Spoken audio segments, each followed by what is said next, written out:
Bonjour. Comme vous le savez certainement, le handa, le grand mariage, est considéré par beaucoup de Comoriens comme étant l'accomplissement de toute une vie. Il nous paraît du coup essentiel de nous intéresser à cette question en essayant de vous démontrer en quoi cette tradition peut-elle être considérée comme étant un atout, une plus-value pour la société comorienne.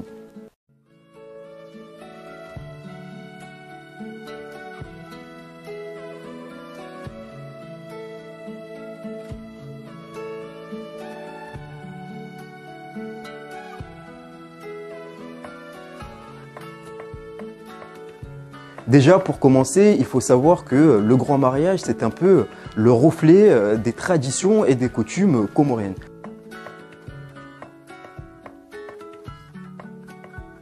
C'est devenu un prétexte pour perpétuer et transmettre le patrimoine culinaire, le patrimoine artistique et musical des Comores à travers le grand mariage.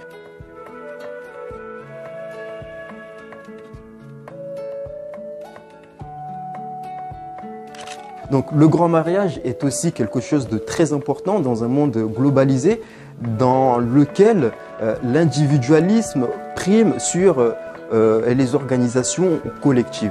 Et donc ce qui est très important avec le grand mariage comorien, c'est que lorsqu'il y a un membre de la famille qui s'engage dans le processus, il va le plus souvent recevoir l'aide des autres personnes de sa famille, et ce qui va faire que les uns et les autres ils vont essayer d'y contribuer à leur manière. Et on sait aussi pour le coup que le grand mariage, c'est aussi des moments de retrouvailles. C'est des moments où les gens qui sont partis dans les différents coins du monde vont se retrouver dans leur pays, dans leur archipel, avec leurs enfants autour de moments festifs. Et donc ça, c'est quelque chose de très important, et notamment sur l'aspect émotionnel.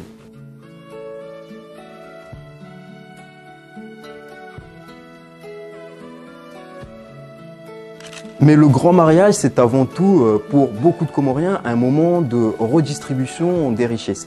Puisque comme nous avons vu à travers la vidéo précédente, le grand mariage comorien, c'est quelque chose d'assez coûteux. Mais l'argent est aussi tôt redistribué, on va dire, à travers différentes cérémonies à l'ensemble de la population. Donc ça va des notables aux petits jeunes du village, en passant par les différentes structures et les associations.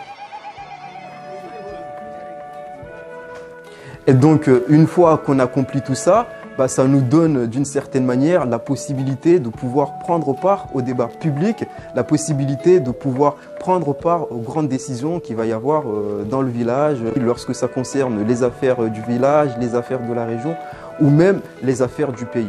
Et donc, une fois qu'on a payé ce qu'on doit à la société, on devient un notable comme les autres. Donc là, on a un autre aspect, et notamment le fait que le grand mariage, c'est ce qui permet à des Comoriens, et c'est ce qui a permis à des gens venus de différents coins du monde de pouvoir s'intégrer et de s'insérer durablement dans cet archipel, puisque l'on sait qu'une fois qu'on a accompli le grand mariage, on devient un notable comme tout le monde. Un descendant d'esclaves, un descendant d'un sultan peuvent s'asseoir sur les mêmes rangs, peuvent avoir des discussions et peuvent décider ensemble de ce qui est bien ou pas bien pour leur pays et pour leur village. Mais je crois que le plus important dans tout ça, l'atout majeur de ces grands mariages, ça tourne autour de deux éléments. Le fait qu'on oblige justement, ou le fait que les gens se sentent obligés de construire une maison avant d'accomplir leur grand mariage. Ça, c'est quelque chose de très important. Beaucoup de Comoriens ont réussi à construire un patrimoine immobilier. Donc on peut émettre toutes les critiques que l'on veut, mais ça aussi c'est quelque chose qu'on peut remarquer, c'est quelque chose qu'on peut souligner, que le grand mariage a permis à de nombreuses familles aujourd'hui d'avoir un toit en dur, ce qui n'était pas le cas pour beaucoup d'entre elles il y a même, on va dire, une trentaine d'années.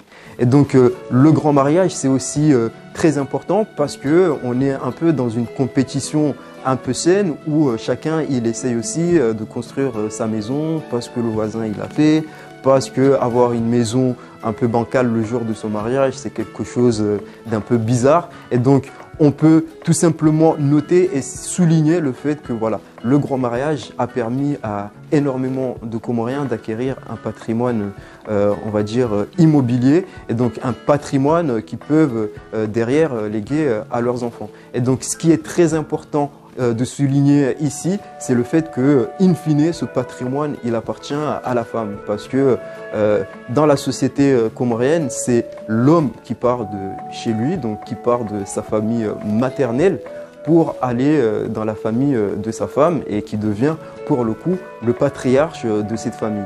Mais si jamais ça tourne mal, bah, nous, les hommes comoriens, on sait que généralement, on repart bredouille, on recommence tout à zéro. Et donc ça, c'est quand même quelque chose de très important, et notamment pour justement permettre aux femmes comoriennes d'entre guillemets se projeter en toute sécurité, et notamment le plus important, le fait d'avoir un toit sur la tête.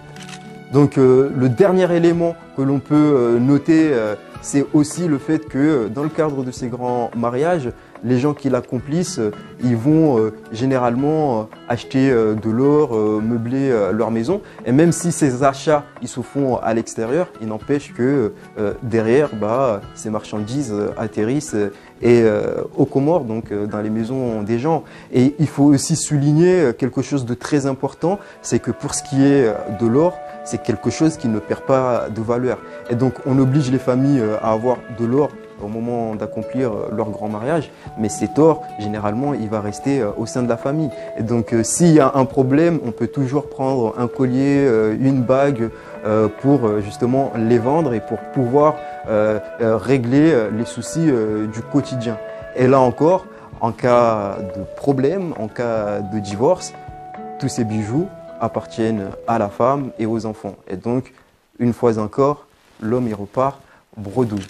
Donc, in fine, on peut tout simplement noter que malgré tous les aspects péjoratifs, négatifs qu'on peut noter autour justement de cette tradition, il faut tout simplement noter que le grand mariage, c'est ce qui nous permet de perpétuer les coutumes et les traditions de nos ancêtres sur tous les aspects, donc sur l'aspect vestimentaire, sur l'aspect festivité, sur l'aspect organisation. Et ça, c'est quelque chose de très important qu'il faut aussi transmettre aux nouvelles générations.